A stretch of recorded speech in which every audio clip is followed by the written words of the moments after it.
Halo, selamat pagi. Ini adalah video blogging pertama saya dan ini adalah podcast pertama saya juga. Dan untuk kali ini, untuk penampilan perdana ini, kita akan membahas tentang pembelajaran bahasa Inggris. Dan materi kita pada hari ini adalah tentang mengapa kebanyakan orang Indonesia tidak bisa berbahasa Inggris dengan baik. Nah, dalam hal ini ada banyak unsur-unsur yang melatar belakangi orang itu tidak bisa berbahasa Inggris atau tidak. Apalagi ya, saya juga terus terang sebagai guru bahasa Inggris sudah lama berkecimpung dalam pengajaran bahasa Inggris di berbagai sekolah, dan selama 20 tahun saya sudah mengajar, dan banyak hal yang saya lihat dari berbagai masalah-masalah yang ada. Saya menyimpulkan ada 3 hal kenapa orang Indonesia kebanyakan tidak bisa berbahasa Inggris dengan baik. Mari kita bahas satu persatu. Yang pertama, tidak mengetahui kalau struktur tata bahasa Inggris, dalam hal ini grammar ya, grammar bahasa Inggris sangat bertolak belakang dengan struktur tata bahasa Indonesia. Ya, seperti contoh misalnya mobil merah misalnya. Kita Indonesia kan mungkin mengucapkan dulu car, habis itu red. Nah, tapi dalam bahasa Inggris kita tidak bisa mengucapkan seperti itu. Kita harus mengucapkan warnanya dulu, baru mobilnya, yaitu red car. Begitu juga dengan hal-hal lain yang mungkin ya terkesan aneh gitu ya. Misalnya katakanlah nama saya, kita bilang mungkin name my, seharusnya dalam bahasa Inggris my name. Nah, itu sesuatu yang berbeda. Dan yang kemudian yang kedua, ada stigma. Ya, masalah kedua ada stigma.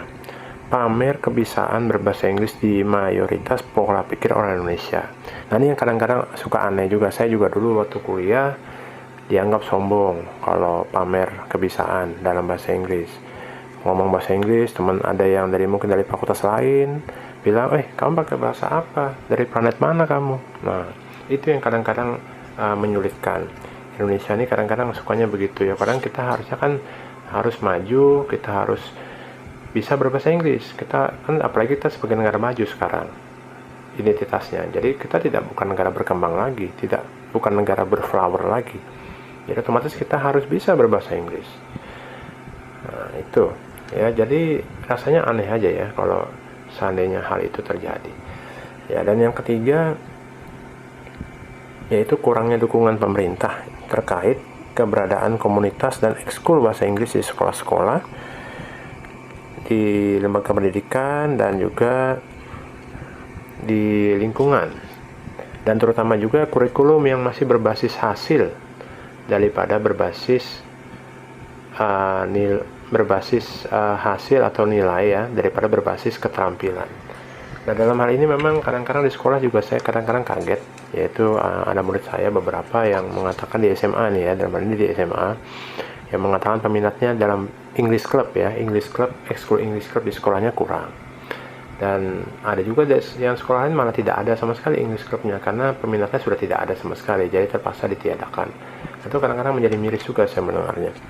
Belum lagi masalah kurikulumnya tadi itu ya. Nah, jadi cuma berbasis hasil, nilai, dan ulangannya cuma pilihan ganda, multiple choice, dan apa istilahnya tuh, hanya pilihan ganda saja.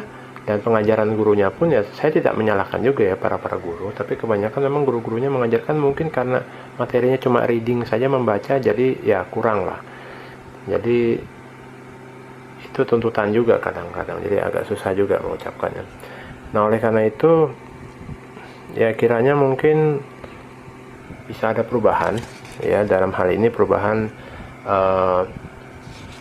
dari pihak pemerintah juga ya, terutama ya masalah kurikulum. Mudah-mudahan Bapak Nadiem Makarim bisa merubah sehingga bisa menjadi lebih baik lagi ke depan, ramah anak, kurikulumnya ramah anak, dan juga bisa berbasis keterampilan juga, bukan hanya sekedar nilai saja yang bagus, tapi keterampilan juga bagus. Oke, mungkin itu saja untuk perdana ya, supaya tidak terlalu panjang juga. Dan untuk lebih jelasnya mungkin Anda semua bisa bisa membaca artikelnya di akun saya Kompasiana. Linknya akan saya cantumkan di bawah, di caption di bawah video ini, dan kiranya Anda bisa mengklik sehingga Anda bisa membaca tulisan saya secara lengkap di akun Kompasiana. Demikian sekedar sharing dari saya, kiranya bermanfaat. Selamat pagi.